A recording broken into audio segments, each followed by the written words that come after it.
എല്ലാ ഉദ്യോഗാർത്ഥികൾക്കും ടാലന്റിന്റെ daily current affairs ക്ലാസ്സിലേക്ക് സ്വാഗതം.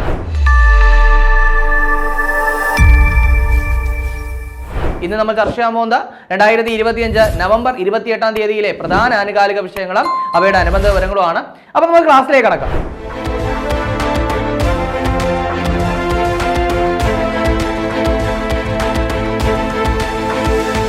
പൊതുവെ PSC പരീക്ഷയിലെ SCRT സ്വാധീനത്തെ പറ്റി പറഞ്ഞ് മനസ്സിലാക്കേണ്ട ആവശ്യമില്ല. കാരണം SCRT നിന്ന് ഒരുപാട് ചോദ്യങ്ങൾ ചോദിക്കുന്നുണ്ട്.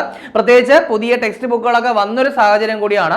അപ്പോൾ അതുകൊണ്ട് ഒരുപാട് പേര് നിരന്തരം ആവശ്യപ്പെട്ട പ്രകാരം ടാലന്റ് ഏറ്റവും പുതിയ SCRT ഗൈഡുകൾ പുറത്തിറക്കിയിട്ടുണ്ട്. അറിവിടം എന്ന് പറയുന്ന പേരിൽ സോഷ്യലിനും അതുപോലെ തന്നെ സയൻസിനും വേണ്ടിയിട്ടുള്ള ബുക്കുകളാണ് പുറത്തിറക്കിയിട്ടുള്ളത്. അതിൽ പാർട്ട് 1ഉം പാർട്ട് 2ഉം ഉണ്ട്. പാർട്ട് 1 എന്ന് പറയുന്നത് 5, 7, 9 ക്ലാസ്സിലെ വിവരങ്ങളും പാർട്ട് 2 എന്ന് പറയുന്നത് 6, 8, 10 ക്ലാസ്സുകളിലെ വിവരങ്ങളുമാണ് ഉൾക്കൊള്ളിച്ചിരിക്കുന്നത്. അത് മാത്രമല്ല ചാപ്റ്റർ വൈസ് അറേഞ്ച് ചെയ്തിട്ടുണ്ട്. ദെൻ അതിന് പുറമേ തന്നെ ടീച്ചർ ടെക്സ്റ്റ് ഫാക്ടുകളും ലേണിംഗ് റൂം ഫാക്ടുകളും ഒക്കെ ഇൻക്ലൂഡഡ് ആണ്. പിന്നെ ക്വസ്റ്റ്യൻ ബാങ്ക് ഉൾപ്പെടുത്തിയിട്ടുണ്ട്. സോ അതുകൊണ്ട് തന്നെ നിങ്ങൾക്കുള്ളൊരു കംപ്ലീറ്റ് പാക്കേജ് ആയിട്ട് തന്നെയാണ് ഈ ഒരു പുസ്തകം വന്നിട്ടുള്ളത്. ആവശ്യമുള്ളവർ എത്രയും പെട്ടെന്ന് തന്നെ ടാലന്റിന്റെ വെബ്സൈറ്റ് ആയിട്ടുള്ള varanta.channelkala.com അല്ലെങ്കിൽ നിങ്ങളുടെ വീടിനടുത്തുള്ള ബുക്ക് സ്റ്റോളുകളോ അല്ലെങ്കിൽ ആമസോൺ, ഫ്ലിപ്കാർട്ട്, മീഷോ എന്നീ പ്ലാറ്റ്ഫോമുകളോ ഒക്കെ സന്ദർശിക്കുക. ഈ വർഷം പ്രതീക്ഷിക്കാവുന്ന ഏറ്റവും പ്രധാനപ്പെട്ട നോട്ടിഫിക്കേഷൻ അല്ലെങ്കിൽ PSC നടത്തുന്ന പരീക്ഷകളിൽ ഏറ്റവും ഗ്ലാമറസ് ആയിട്ടുള്ള ഒരു പോസ്റ്റാണ് ബെബ്കോ LD എന്ന് പറയുന്നത്. അതായത് നല്ല ബോണസ് തന്നെയാണ് അതിന്റെ പ്രധാനപ്പെട്ട ഒരു കാര്യം എന്ന് പറയുന്നത്. സോ ഈ ഒരു എക്സാമിന്റെ നോട്ടിഫിക്കേഷൻ ഉടനെ വരും. അപ്പോൾ നോട്ടിഫിക്കേഷൻ വന്നിട്ട് പഠിക്കാൻ നിൽക്കേണ്ട, അതിന് മുന്നേ തന്നെ നിങ്ങളുടെ തയ്യാറെടുപ്പുകൾ ആരംഭിക്കാം. ടാലന്റ് എന്തായാലും റെഡിയായി കഴിഞ്ഞു. ടാലന്റിന്റെ ഓൺലൈൻ ആൻഡ് ഓഫ്ലൈൻ ബാച്ചസ് ഇപ്പോൾ അവൈലബിൾ ആണ്. കൂടുതൽ വിവരങ്ങൾക്കായിട്ട് ഈ ഒരു സ്ക്രീനിൽ കാണുന്ന നമ്പറിൽ കോൺടാക്ട് ചെയ്യുക. അതല്ലെങ്കിൽ ഈ ഒരു വീഡിയോയുടെ ഡിസ്ക്രിപ്ഷനിൽ ഒരു ഫോം തന്നിട്ടുണ്ട്, ഒന്ന് ഫില്ല് ചെയ്താലും മതി, ഞങ്ങൾ കോൺടാക്ട് ചെയ്തോളാം. കറണ്ട് അഫയേഴ്സിന് പ്രയോറിറ്റി കൊടുക്കാതെ എന്ത് PSC പരീക്ഷ അല്ലേ? അതായത് ചില പരീക്ഷകളിൽ 20 മാർക്ക് ആയിരിക്കാം, ചിലതിൽ 15 ആയിരിക്കാം, ചിലതിൽ 10 മാർക്ക് ആയിരിക്കാം. സോ എന്തായാലും കറണ്ട് അഫയേഴ്സിന് വലിയ ഒരു റോള് PSC എക്സാമുകളിലുണ്ട്. നിങ്ങളുടെ റാങ്ക് നിർണ്ണയിക്കുന്നത് പലപ്പോഴും കറണ്ട് അഫയേഴ്സ് തന്നെ ആയിരിക്കാം. അതുകൊണ്ട് തന്നെ 2024 മുതൽ 2025 വരെയുള്ള പ്രധാനപ്പെട്ട കറണ്ട് അഫയേഴ്സ് വസ്തുതകൾ ഉൾപ്പെടുത്തിക്കൊണ്ട് ടാലന്റ് ഏറ്റവും പുതിയ കറണ്ട് അഫയേഴ്സ് ബുക്ക് ഇപ്പോൾ പുറത്തിറക്കിയിട്ടുണ്ട്. മുൻവർഷ ചോദ്യങ്ങളൊക്കെ ഉൾപ്പെടുത്തിയാണ് ഈ ഒരു ബുക്ക് തയ്യാറാക്കിയിട്ടുള്ളത്. അതുകൊണ്ട് തന്നെ വരുന്ന പരീക്ഷകൾക്കൊക്കെ നിങ്ങൾക്ക് വളരെയധികം യൂസ്ഫുൾ ആയ ഒരു ബുക്കായിരിക്കും. നിങ്ങളുടെ വീടിനടുത്തുള്ള ബുക്ക് സ്റ്റോളുകളിലും ആമസോൺ, ഫ്ലിപ്കാർട്ട്, മീഷോ എന്നീ പ്ലാറ്റ്ഫോമുകളിലും ടാലന്റിന്റെ വെബ്സൈറ്റ് ആയിട്ടുള്ള varanta.channelkala.com വഴി നിങ്ങൾക്ക് ഇത് പർച്ചേസ് ചെയ്യാവുന്നതാണ്. അപ്പോൾ നമുക്ക് ആദ്യം നോക്കാനുള്ളത് പ്രധാനപ്പെട്ട കുറച്ച് നിയമനങ്ങളാണ്. അതിൽ ആദ്യത്തെ നിയമനം എന്ന് പറയുന്നത് 2025 നവംബറിൽ നാഷണൽ ലീഗൽ സർവീസ് അതോറിറ്റിയുടെ എക്സിക്യൂട്ടീവ് ചെയർമാനായിട്ട് നിയമിതനായത് ആരാണ്? അപ്പോൾ 2025 നവംബറിൽ നാഷണൽ ലീഗൽ സർവീസ് അതോറിറ്റിയുടെ എക്സിക്യൂട്ടീവ് ചെയർമാനായിട്ട് നിയമിതനായത് ആരാണ്? ജസ്റ്റിസ് വിക്രം നാഥ്. ആരാണ്? ജസ്റ്റിസ് വിക്രം നാഥ് ആണ്. അപ്പോൾ കൃത്യമായിട്ട് ഈ ഒരു നിയമനം ഒന്ന് ഓർത്തു വയ്ക്കാൻ ശ്രമിക്കുക. ഇനി അടുത്തത് മറ്റൊരു നിയമനമാണ്, വളരെ പ്രധാനപ്പെട്ട ഒരു നിയമനമാണ്. അതായത് 2026 കാലയളവിലേക്ക് international institute for democracy and electoral assistant. അപ്പോൾ എന്താണ് പറഞ്ഞത്? അതായത് 2026 കാലയളവിലേക്ക് international institute for democracy and electoral അസിസ്റ്റൻസിന്റെ അധ്യക്ഷ സ്ഥാനത്തേക്ക് തിരഞ്ഞെടുക്കപ്പെട്ട ഇന്ത്യക്കാരൻ ആരാണ്? അത് ജ്ഞാനേഷ് കുമാർ ആണെന്ന് ഓർക്കുക. അപ്പോൾ ഏറ്റവും പ്രധാനപ്പെട്ട കാര്യം എന്താണ്? 2026 ഇന്ത്യയാണ്, അല്ലെങ്കിൽ ഇന്ത്യ എന്നുള്ള വ്യക്തിയാണ് എന്ത് ചെയ്യുന്നത്? ഈ പറയുന്ന IIDEA അധ്യക്ഷ സ്ഥാനം വഹിക്കുന്നത്. അപ്പൊ അതുകൊണ്ട് തന്നെ വളരെ കൃത്യമായിട്ട് ഒന്ന് ഓർത്തിരിക്കാൻ വേണ്ടിയിട്ട് ശ്രമിക്കുക. ഇനി അതിന് പുറമെ തന്നെ ഓർത്തു വയ്ക്കുക, ഡിസംബർ 3 സ്റ്റോക്ക്ഹോമിൽ വെച്ച് നടക്കുന്ന ചടങ്ങിലായിരിക്കും എന്ത് ചെയ്യുക? ഇദ്ദേഹം പദവി ഏറ്റെടുക്കുക. അദ്ദേഹത്തിന്റെ കാലാവധി 1 വർഷത്തേക്കാണെന്നുള്ള കാര്യം ഓർക്കുക. ഇനി ഈ പറയുന്ന സംഘടനയെ പറ്റി പറയുകയാണെങ്കിൽ IIDEA എന്നാണ് ഫോം ചെയ്തതെന്ന് ചോദിച്ചു കഴിഞ്ഞാൽ 1995 ഈ പറയുന്ന IIDEA അഥവാ international institute for democracy and electoral assistance form ചെയ്തത് 1995 ആണ്. നിലവിലെ അംഗസംഖ്യ എന്ന് പറയുന്നത് 35 രാജ്യങ്ങളാണ്. അപ്പോൾ 35 ആണ് നിലവിലെ അംഗരാജ്യങ്ങൾ എന്ന് പറയുന്നത്. അപ്പോൾ ആ ഒരു കാര്യം കൂടി ഇതിനൊപ്പം ഒന്ന് ഓർത്തു വയ്ക്കുക. ഇനി അടുത്ത് നമുക്ക് നോക്കാനുള്ളത് നമ്മുടെ ആർട്ടിസ്റ്റ് നമ്പൂതിരിയുമായിട്ട് ബന്ധപ്പെട്ട ഒരു കാര്യമാണ്. അതായത് ആർട്ടിസ്റ്റ് നമ്പൂതിരിയുടെ കലാസൃഷ്ടികളുടെ മ്യൂസിയം നിലവിൽ വരുന്നത് എവിടെയാണ്? അപ്പോൾ എന്താണ് പറഞ്ഞത്? ആർട്ടിസ്റ്റ് നമ്പൂതിരിയുടെ കലാസൃഷ്ടികളുടെ മ്യൂസിയം നിലവിൽ വരുന്നത് എവിടെ എന്നുള്ളതാണ്. അത് യാക്കരയാണെന്നുള്ള കാര്യം ഓർക്കുക. എവിടെയാണ്? യാക്കരയാണ്. അപ്പോൾ ഈ യാക്കര എന്ന് പറയുന്നത് പാലക്കാട് ജില്ലയിലാണ് കേട്ടോ. അപ്പോൾ പാലക്കാട് ജില്ലയിലെ യാക്കരയിലാണ് എന്ത് ചെയ്യുന്നത്? ആർട്ടിസ്റ്റ് നമ്പൂതിരിയുടെ കലാസൃഷ്ടികളുടെ മ്യൂസിയം എന്ത് ചെയ്യുന്നത്? നിലവിൽ വരുന്നത്. കാര്യമായിട്ട് നോട്ട് ചെയ്യുക. അപ്പോൾ അങ്ങനെയാണെങ്കിൽ റീസെന്റ് ആയിട്ട് നമ്മളൊരു കാര്യം പറഞ്ഞില്ലേ, എന്താ പറഞ്ഞത്? ആർട്ടിസ്റ്റ് നമ്പൂതിരി സമ്മാൻ ട്രസ്റ്റ്, അതിന്റെ ആസ്ഥാനം എവിടെയാ? അത് കൊച്ചി. അപ്പൊ എവിടെയാണ്? കൊച്ചിയാണ്. അപ്പോൾ ആർട്ടിസ്റ്റ് നമ്പൂതിരി സമ്മാൻ ട്രസ്റ്റ് കൊച്ചിയാണ്. ദെൻ ആർട്ടിസ്റ്റ് നമ്പൂതിരിയുടെ കലാസൃഷ്ടികളുടെ മ്യൂസിയം നിലയിൽ വരുന്നത് എവിടെയാണ്? യാക്കരയാണ്. അത് കാര്യമായിട്ട് നോട്ട് ചെയ്യുക. ദെൻ ആർട്ടിസ്റ്റ് നമ്പൂതിരിയുടെ ആത്മകഥ എന്താ? അതിന്റെ പേര് രേഖകൾ എന്നാണ്. എന്താണ്? രേഖകൾ. രേഖകൾ എന്നാണ് ആർട്ടിസ്റ്റ് നമ്പൂതിരിയുടെ ആത്മകഥയുടെ പേര്. അതുകൂടി ഒന്ന് നോട്ട് ചെയ്യുക. ഇനി അതുപോലെ തന്നെ ആർട്ടിസ്റ്റ് നമ്പൂതിരി അന്തരിച്ച തീയതി കൂടി, അതായത് 2023 ജൂലൈ 7 അദ്ദേഹം അന്തരിക്കുന്നത്. അപ്പൊ അതുകൂടി നോട്ട് ചെയ്യുക. ദെൻ അദ്ദേഹത്തിന്റെ മുഴുവൻ പേര് വാസുദേവൻ നമ്പൂതിരി എന്നാണ്. അപ്പൊ ആ ഒരു കാര്യം കൂടി അപ്ഡേറ്റ് ചെയ്ത് തന്നെ വെക്കുക. അടുത്ത് നമുക്ക് നോക്കാനുള്ളത് അസമുമായിട്ട് ബന്ധപ്പെട്ട കാര്യമാണ്. അതായത് അടുത്തിടെ ബഹുഭാര്യാത്വം ക്രിമിനൽ കുറ്റമാക്കിക്കൊണ്ട് നിയമസഭയിൽ ബില്ല് അവതരിപ്പിച്ച സംസ്ഥാനം ഏതാണ്? അപ്പൊ എന്താണ് പറഞ്ഞത്? അതായത് ബഹുഭാര്യാത്വം ക്രിമിനൽ കുറ്റമാക്കിക്കൊണ്ട് നിയമസഭയിൽ ബില്ല് അവതരിപ്പിച്ച സംസ്ഥാനം ഏതാണ്? അസം ആണെന്നുള്ള കാര്യം ഒന്ന് നോട്ട് ചെയ്ത് വെച്ചേക്കുക. ഇനി ഇവിടുത്തെ ഏറ്റവും പ്രധാനപ്പെട്ട കാര്യം എന്ന് പറയുന്നത് ഇതിലെ കുറച്ച് വ്യവസ്ഥകളൊക്കെ പറഞ്ഞിട്ടുണ്ട്. അതായത് ആദ്യത്തെ വിവാഹം നിലനിൽക്കെ മറ്റൊരു വിവാഹം കഴിക്കുകയാണെങ്കിൽ 7 വർഷം എന്താണ്? തടവും പിന്നെ പിഴയും ഉണ്ടാവും. ദെൻ അതുപോലെ തന്നെ ആദ്യ വിവാഹം മറച്ചു വെച്ചുകൊണ്ടാണ് വിവാഹം കഴിക്കുന്നതെങ്കിൽ 10 വർഷം വരെ തടവും പിഴയും ഉണ്ടാകും. ദെൻ കുറ്റം ആവർത്തിക്കുകയാണെങ്കിൽ എന്താണ്? ശിക്ഷ ഇരട്ടിപ്പിക്കും എന്നുള്ളൊരു കാര്യം അവരുടെ ബില്ലിൽ പ്രത്യേകിച്ച് പറയുന്നുണ്ട്. ദെൻ ഈ ബില്ലിൽ നിന്ന് ഒഴിവാക്കിയ ആൾക്കാരെയും പറയുന്നുണ്ട്. അതായത് അസമിലെ പട്ടികവർഗ വിഭാഗത്തിലുള്ള ആൾക്കാരെ എന്ത് ചെയ്തിട്ടുണ്ട്? ഈ ബില്ലിൽ നിന്ന് ഒഴിവാക്കിയിട്ടുണ്ട്. അവർക്ക് ഈ ഒരു ബില്ല് ബാധകമല്ല. ദെൻ അത് മാത്രമല്ല ഭരണഘടനയിലെ 6ാം ഷെഡ്യൂളിൽ പെടുന്ന ആൾക്കാർക്കും എന്ത് ചെയ്തിട്ടില്ല? ഈ ഒരു ബില്ല് ബാധകമല്ല. സോ ആ ഒരു കാര്യം കൂടി നോട്ട് ചെയ്യുക. അടുത്ത് നമുക്ക് നോക്കാനുള്ളത് ഒരു പഠനവുമായിട്ട് ബന്ധപ്പെട്ട കാര്യമാണ്. അതായത് കാംബ്രിഡ്ജ് സർവകലാശാലയിലെ ഗവേഷകർ ഒരു പഠനം നടത്തിയിരിക്കുകയാണ്. അപ്പൊ ആ ഒരു പഠന പ്രകാരം മനുഷ്യന്റെ തലച്ചോറിന്റെ 5 വ്യത്യസ്ത ഘട്ടങ്ങളെ പറ്റിയാണ് എന്താ പറയുന്നത്. അപ്പോൾ എന്താണ്? മനുഷ്യന്റെ തലച്ചോറിന്റെ 5 വ്യത്യസ്ത ഘട്ടങ്ങളെ പറ്റിയാണ് പറയുന്നത്. അപ്പോൾ കാംബ്രിഡ്ജ് സർവകലാശാലയിലെ ഗവേഷകരാണ് ഈ ഒരു പഠനം നടത്തിയത്. അപ്പൊ അവരുടെ ആ ഒരു പഠന റിപ്പോർട്ട് പ്രകാരം ബാല്യം എന്ന് പറയുന്നത് ജനനം മുതൽ 9 വയസ്സ് വരെ. എന്താണ് ബാല്യം എന്ന് പറയുന്നത്? ജനനം മുതൽ 9 വയസ്സ് വരെയാണ്. ദെൻ കൗമാരം എന്ന് പറയുന്നത് 9 മുതൽ 32 വരെയാണ്. ദെൻ യൗവനം എന്ന് പറയുന്നത് 32 മുതൽ 66 വരെയാണ്. ദെൻ വാർദ്ധക്യത്തിന്റെ ആദ്യഘട്ടം 66 മുതൽ 83 വരെയും. ദെൻ വാർദ്ധക്യത്തിന്റെ അന്ത്യഘട്ടം എന്ന് പറയുന്നത് 83 വയസ്സ് മുതലാണ് എന്നുള്ള കാര്യം പറയുന്നു. അപ്പോൾ ഇവിടെ പറഞ്ഞ കാര്യം ഇതാണ്. കാംബ്രിഡ്ജ് സർവകലാശാലയിലെ ഗവേഷകർ എന്ത് ചെയ്തിരിക്കുന്നു? ഒരു പഠനം നടത്തിയിരിക്കുന്നു. മനുഷ്യ മസ്തിഷ്കവുമായിട്ട് ബന്ധപ്പെട്ട ഒരു പഠനം നടത്തിയിരിക്കുന്നു. അപ്പൊ അത് പ്രകാരം നമ്മുടെ തലച്ചോറിന്റെ 5 വ്യത്യസ്ത ഘട്ടങ്ങളാണ്. അപ്പോൾ ആ വ്യത്യസ്ത ഘട്ടങ്ങളാണ് ഇവിടെ പറഞ്ഞ ബാല്യം, കൗമാരം, യൗവനം, വാർദ്ധക്യത്തിന്റെ അന്ത്യഘട്ടം, വാർദ്ധക്യത്തിന്റെ എന്താണ്? ആദ്യഘട്ടവും അന്ത്യഘട്ടവും. സോ ആ ഒരു ടൈം ലൈൻ, അതായത് എത്ര വയസ്സിനും എത്ര വയസ്സിനും ഇടയിലാണെന്നുള്ള കാര്യവും എന്ത് ചെയ്യുന്നുണ്ട്? അവർ വ്യക്തമാക്കുന്നുണ്ട്. സോ അതുകൊണ്ട് ഈ ഒരു കാര്യം ഒന്ന് നോട്ട് ചെയ്ത് വയ്ക്കുക. അടുത്ത് നമുക്ക് നോക്കാനുള്ളത് ഒരു റിപ്പോർട്ടാണ്. അതായത് സെന്റർ ഫോർ ഗ്ലോബൽ ഡെവലപ്മെന്റ് പുറത്തുവിട്ട ഒരു പ്രധാനപ്പെട്ട ഇൻഡെക്സ്, അതായത് കമ്മിറ്റ്മെന്റ് ടു ഡെവലപ്മെന്റ് ഇൻഡെക്സ്. അപ്പോൾ 2025 കമ്മിറ്റ്മെന്റ് ടു ഡെവലപ്മെന്റ് ഇൻഡെക്സ് പ്രകാരം ഇന്ത്യയുടെ സ്ഥാനം എത്ര എന്നുള്ളതാണ്. ഇന്ത്യ 36ാമതാണെന്നുള്ള കാര്യം ഓർക്കുക. അങ്ങനെയാണെങ്കിൽ ഈ ഇൻഡെക്സിൽ 1ാം സ്ഥാനത്തുള്ളത് ആരാണ്? അത് സ്വീഡനാണ്. ആരാണ്? സ്വീഡനാണ് 1ാം സ്ഥാനത്തുള്ളത്. ഇന്ത്യയുടെ റാങ്ക് എന്ന് പറയുന്നത് 36ആണ്. അതുകൂടി നോട്ട് ചെയ്യുക. അടുത്ത് നോക്കാനുള്ളത് ഒമാൻ വിക്ഷേപിച്ച ആദ്യത്തെ ദേശീയ വാർത്താവിനിമയ ഉപഗ്രഹം. അപ്പൊ എന്താണ്? ഒമാൻ അവരുടെ ആദ്യത്തെ ദേശീയ വാർത്താവിനിമയ ഉപഗ്രഹം വിക്ഷേപിച്ചു. എളുപ്പമാണ് പേര് പഠിക്കാൻ. ഒമാൻ സാറ്റ് 1. എന്താണ്? ഒമാൻ സാറ്റ് 1. അപ്പോൾ ഒമാൻ സാറ്റ് 1 എന്ന് പറയുന്നത് ഒമാന്റെ ആദ്യത്തെ ദേശീയ വാർത്താവിനിമയ ഉപഗ്രഹമാണ്. അതുകൂടി നോട്ട് ചെയ്യുക. അടുത്ത് നമുക്ക് നോക്കാനുള്ളത് വളരെ പ്രധാനപ്പെട്ട ഒരു കാര്യമാണ്. അതായത് ചൊവ്വയിലെ 350 കോടി വർഷം പഴക്കമുള്ള ഗർത്തത്തിന് അടുത്തിടെ നൽകിയ പേര് എന്താണ്? അത് കൃഷ്ണൻ ഗർത്തം എന്നാണ്. അപ്പോൾ ഇവിടെ ഈ ഒരു കാര്യം ശ്രദ്ധിച്ച് നോട്ട് ചെയ്യുക. അതായത് വളരെ പ്രധാനപ്പെട്ട ഗർത്തങ്ങൾക്കൊക്കെ ജ്യോതിശാസ്ത്ര രംഗത്ത് മികച്ച സംഭാവനകൾ നൽകിയ ശാസ്ത്രജ്ഞന്മാരുടെയൊക്കെ പേരുകൾ അല്ലെങ്കിൽ വ്യക്തികളുടെ പേരുകൾ നൽകണമെന്ന നിർദ്ദേശത്തെ തുടർന്നാണ് ഈ പറയുന്ന ഇത്രയും പഴക്കമുള്ള അല്ലെങ്കിൽ പ്രാധാന്യമുള്ള ഗർത്തത്തിന് എന്ത് ചെയ്തത്? കൃഷ്ണൻ ഗർത്തം എന്ന് പറയുന്ന പേര് നൽകിയത്. അതായത് MS കൃഷ്ണൻ എന്ന് പറയുന്ന വ്യക്തിയോടുള്ള ആദര സൂചകമായിട്ട് MS കൃഷ്ണൻ, ഇദ്ദേഹം എന്ന് പറയുന്നത് ജിയോളജിക്കൽ സർവേ ഓഫ് ഇന്ത്യയുടെ ആദ്യത്തെ ഡയറക്ടർ ആയിരുന്നു. സോ ജിയോളജിക്കൽ സർവേ ഓഫ് ഇന്ത്യയുടെ ആദ്യത്തെ ഡയറക്ടർ ആയിരുന്ന MS കൃഷ്ണനോടുള്ള ആദര സൂചകമായിട്ടാണ് ഈ പറയുന്ന 350 കോടി വർഷം പഴക്കമുള്ള ചൊവ്വയിലെ ഗർത്തത്തിന് കൃഷ്ണൻ ഗർത്തം എന്ന് പേരിട്ടത്. ഇനി അവിടെ കൊണ്ട് മാത്രം കഴിഞ്ഞില്ല. ഇനി അതിനടുത്തുള്ള, അതായത് ഈ ഒരു ഗർത്തത്തിനടുത്തുള്ള സമതലത്തിന് കൃഷ്ണൻ പാലസ് എന്ന് എന്ത് ചെയ്തിട്ടുണ്ടായിരുന്നു? പേരിട്ടിട്ടുണ്ടായിരുന്നു. എന്താണ്? കൃഷ്ണൻ പാലസ് എന്ന് പേരിട്ടിട്ടുണ്ടായിരുന്നു. അതുപോലെ തന്നെ അതിനടുത്തുള്ള ഒരു നീർച്ചാലുണ്ട്. അപ്പോൾ ആ നീർച്ചാലിന് നൽകിയ പേര് പെരിയാർ എന്നാണ്. എന്താണ്? പെരിയാർ എന്നാണ് അതിനടുത്തുള്ള നീർച്ചാലിന് നൽകിയ പേര്. അപ്പൊ അതുകൂടി നോട്ട് ചെയ്യുക.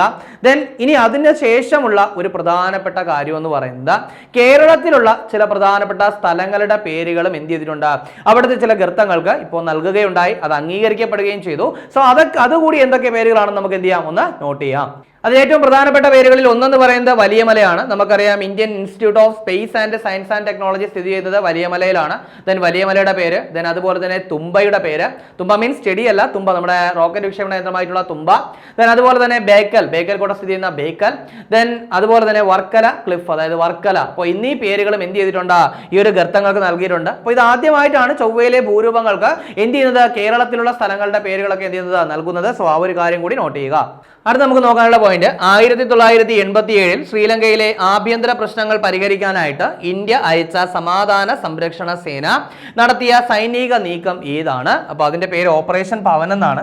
അപ്പൊ ഇപ്പം ഈ ഒരു ഓപ്പറേഷൻ പവന്റെ കാര്യം എന്തിനു നമ്മൾ പറഞ്ഞു എന്ന് ചോദിച്ചു കഴിഞ്ഞാൽ, ജസ്റ്റ് പത്രങ്ങളിൽ വളരെ വലിയൊരു ഹെഡ്ലൈൻ ആയിട്ടൊക്കെ വന്നൊരു കാര്യമായിരുന്നു. അതായത് ഈ ഒരു എന്താണ് ഓപ്പറേഷൻ പവന്റെ സമയത്ത് വീരമൃത്യു വരിച്ച പട്ടാളക്കാരുണ്ട്.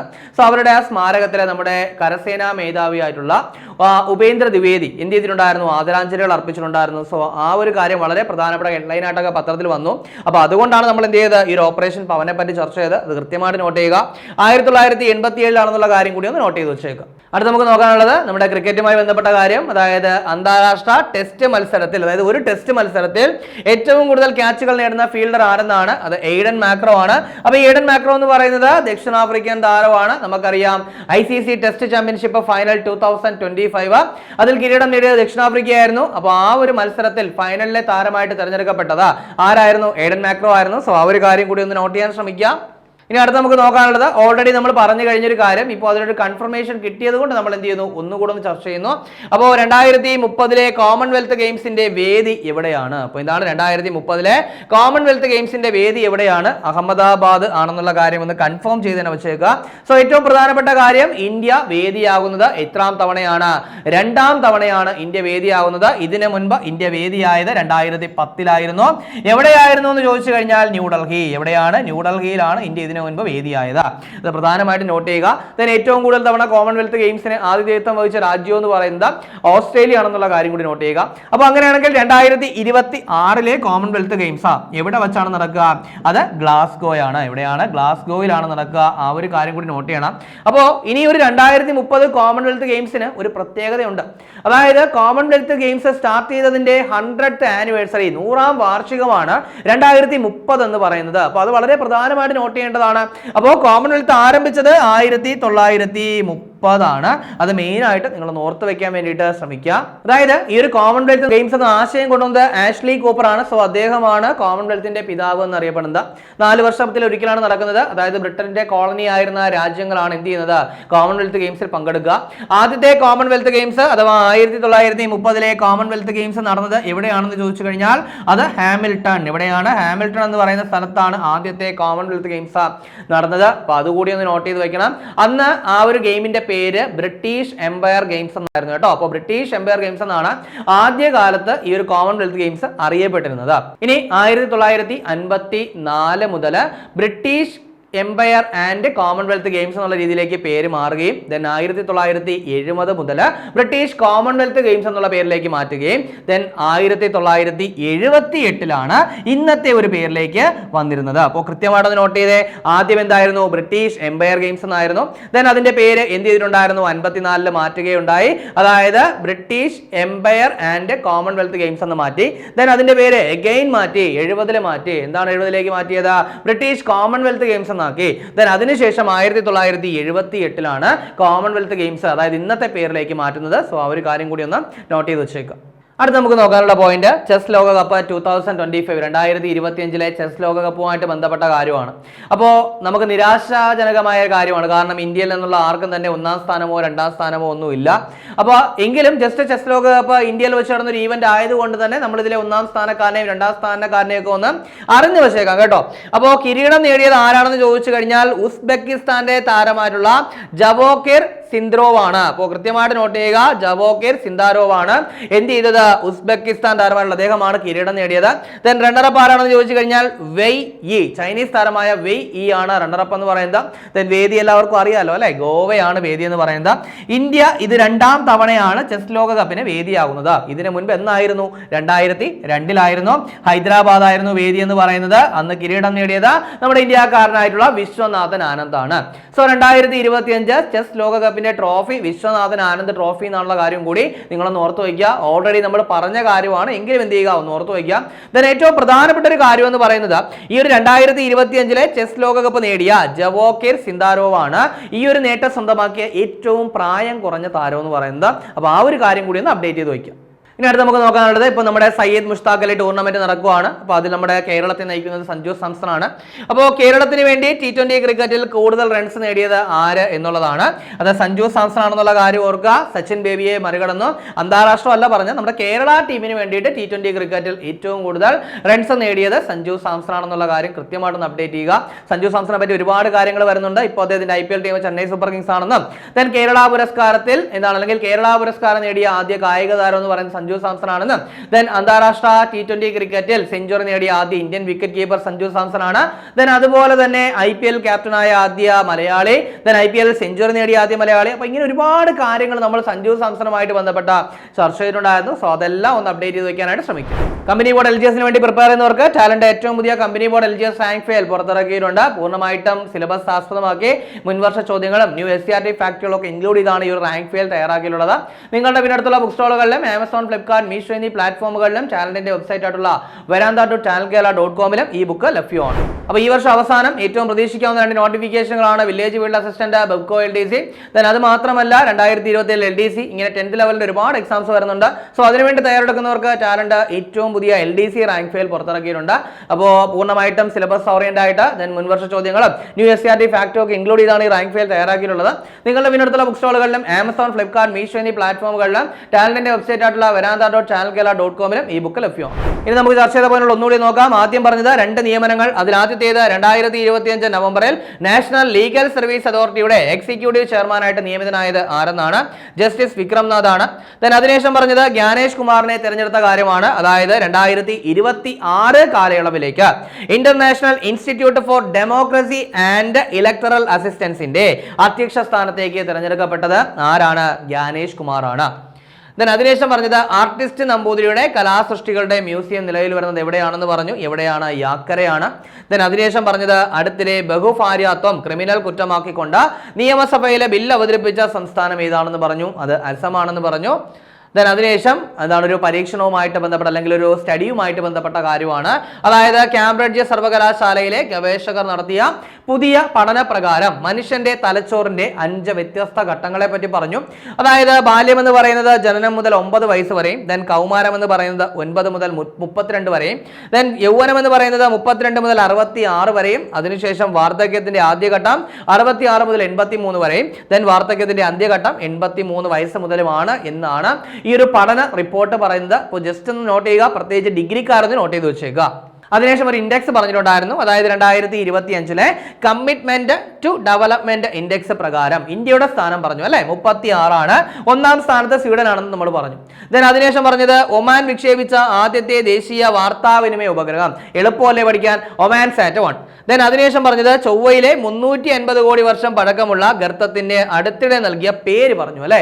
എന്താണ്? കൃഷ്ണൻ ഗർത്തോ എന്നാണ്. ദെൻ അത് മാത്രമല്ല വേറെയും കുറച്ച് പേരുകൾ ഉണ്ടായിരുന്നു. നമ്മുടെ വർക്കലയുടെ പേരും വലിയമലയുടെ പേരും തുമ്പയുടെ പേരും ബേക്കൽ കോട്ടയുടെ പേരും ഒക്കെ ഈ ഗർത്തങ്ങൾക്ക് നൽകി. ആദ്യമായിട്ടാണ് ചൊവ്വയിൽ നിന്നുള്ള ഭൂരൂപങ്ങൾക്ക് കേരളത്തിൽ നിന്നുള്ള സ്ഥലങ്ങളുടെ പേര് നൽകുന്നത് എന്നുള്ളൊരു കാര്യം കൂടി നോട്ട് ചെയ്യുക. ഇനി അതിനുശേഷം ഒരു ഓപ്പറേഷൻ പവനെ പറ്റി പറഞ്ഞു. അതായത് 1987 ശ്രീലങ്കയിലെ ആഭ്യന്തര പ്രശ്നങ്ങൾ പരിഹരിക്കാനായിട്ട് ഇന്ത്യ അയച്ച സമാധാന സംരക്ഷണ സേന നടത്തിയ സൈനിക നടപടിയാണ് ഓപ്പറേഷൻ പവൻ. പക്ഷെ 1987 കാര്യം ഇപ്പോൾ പറയേണ്ട ആവശ്യമുണ്ടോ എന്ന് ചോദിച്ചു കഴിഞ്ഞാൽ ഉണ്ട്.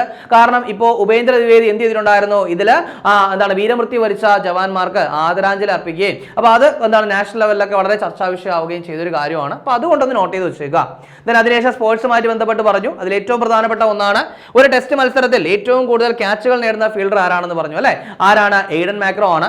ദെൻ അതിനുശേഷം 2030 കോമൺവെൽത്ത് ഗെയിംസ് എന്ത് ചെയ്യാൻ പോവുകയാണ്? നമ്മുടെ ഇന്ത്യ ഹോസ്റ്റ് ചെയ്യുകയാണ്. അത് കൺഫേം ചെയ്തിരിക്കുന്നു. അഹമ്മദാബാദാണ് വേദി. ദെൻ അതിനുശേഷം 2025 ചെസ് ലോകകപ്പ് പറഞ്ഞു അല്ലെ. അതായത് കിരീടം നേടിയത് ജവോകിർ സിന്ദാരോവ് ആണെന്ന് പറഞ്ഞു. ഉസ്ബെക്കിസ്ഥാൻ താരമാണ്. ദെൻ റണ്ണറപ്പ് ചൈനയുടെ വെയ് ഇ ആണെന്ന് പറഞ്ഞു. അതിനുശേഷം സഞ്ജുവുമായിട്ട് ബന്ധപ്പെട്ട ഒരു കാര്യം പറഞ്ഞു. അതായത് 2025 സയ്യിദ് മുഷ്താഖ് അലി ക്രിക്കറ്റ് ടൂർണമെന്റ് നടക്കുകയാണ്. അതിൽ കേരളത്തെ നയിക്കുന്നത് സഞ്ജു ആണ്. അപ്പോൾ സഞ്ജു അവിടെ ഒരു റെക്കോർഡ് നേടിയിട്ടുണ്ട്. അതായത് കേരളത്തിന് വേണ്ടിയിട്ട് T20 ക്രിക്കറ്റിൽ കൂടുതൽ റൺസ് നേടിയത് ആരാണെന്ന് പറഞ്ഞു? സഞ്ജു സാംസൺ. ഇനി കഴിഞ്ഞ ക്ലാസ്സുമായി ബന്ധപ്പെട്ട 2 ചോദ്യങ്ങൾ നൽകുകയാണ്. അതിന്റെ ഉത്തരം കൂടി കമന്റ് ചെയ്യുക. ആദ്യത്തെ ചോദ്യം, 2025 നവംബറിൽ പൗരത്വ നിയമം ഭേദഗതി ചെയ്യുന്നതിനുള്ള ബില്ല് അവതരിപ്പിച്ച രാജ്യം ഏതെന്നാണ് ചോദ്യം. അപ്പോൾ കാനഡ, ഓസ്ട്രേലിയ, UK, ഫ്രാൻസ്. ശരി ഉത്തരം കമന്റ് ചെയ്യുക. രണ്ടാമത്തെ ചോദ്യം എന്ന് പറയുന്നത് കാലാവസ്ഥാ വ്യതിയാന ഉച്ചകോടി 2026 കാലാവസ്ഥാ വ്യതിയാന ഉച്ചകോടി അല്ലെങ്കിൽ COP31 വേദി എവിടെയാണ്? ബ്രസീൽ, തുർക്കി, ദക്ഷിണാഫ്രിക്ക, ഇന്ത്യ. ശരി ഉത്തരം കമന്റ് ചെയ്യുക. ഇനി കഴിഞ്ഞ ക്ലാസ്സിൽ നൽകിയിരുന്ന 2 ചോദ്യങ്ങളുടെ ഉത്തരം കൂടി നോക്കാം.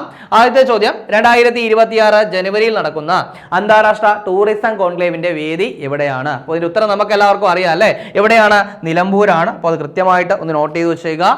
രണ്ടാമത്തെ ചോദ്യം, ഇന്ത്യയിലെ ഏറ്റവും നീളം കൂടിയ 2ാമത്തെ റെയിൽവേ പാലം നിലവിൽ വരുന്നത് എവിടെയാണ്? അപ്പോൾ ഇതിന്റെ ആൻസർ ഒഡീഷയാണ്. നമ്മൾ ഓൾറെഡി ചർച്ച ചെയ്താണ് അല്ലേ? അപ്പോൾ അങ്ങനെയാണെങ്കിൽ ഏറ്റവും നീളം കൂടിയ പാലം ഏതാണ്? അത് ബോഗിബീലാണ് അല്ലേ? ആസാമിലെ ബോഗിബീൽ പാലമാണ്. അപ്പോൾ നമ്മൾ ഇന്ന് ചർച്ച ചെയ്ത ചോദ്യങ്ങളും അതിന്റെ ഉത്തരങ്ങളും ചർച്ച ചെയ്ത പോയിന്റുകളും മനസ്സിലായെന്ന് വിചാരിക്കുന്നു. വളരെ കാര്യമായിട്ട് നല്ലതുപോലെ തന്നെ ഡെയിലി കറണ്ട് അഫയേഴ്സ് അപ്ഡേറ്റ് ചെയ്ത് പോവുക, നല്ലപോലെ വർക്ക് ചെയ്യുക, എത്രയും പെട്ടെന്ന് ഒരു ജോലി നേടിയെടുക്കുക. 2025 നവംബർ 28 തീയതിയിലെ പ്രധാന ആനുകാലിക വിഷയങ്ങളും അവയുടെ അനുബന്ധ വിവരങ്ങളുമാണ് നമ്മൾ ചർച്ച ചെയ്ത് കഴിഞ്ഞത്. അപ്പോൾ ഈ ചർച്ച ചെയ്ത പോയിന്റുകളൊക്കെ മനസ്സിലായെന്ന് വിചാരിക്കുന്നു. മറ്റൊരു ക്ലാസ്സുമായി നമുക്ക് അടുത്ത ദിവസം കാണാം.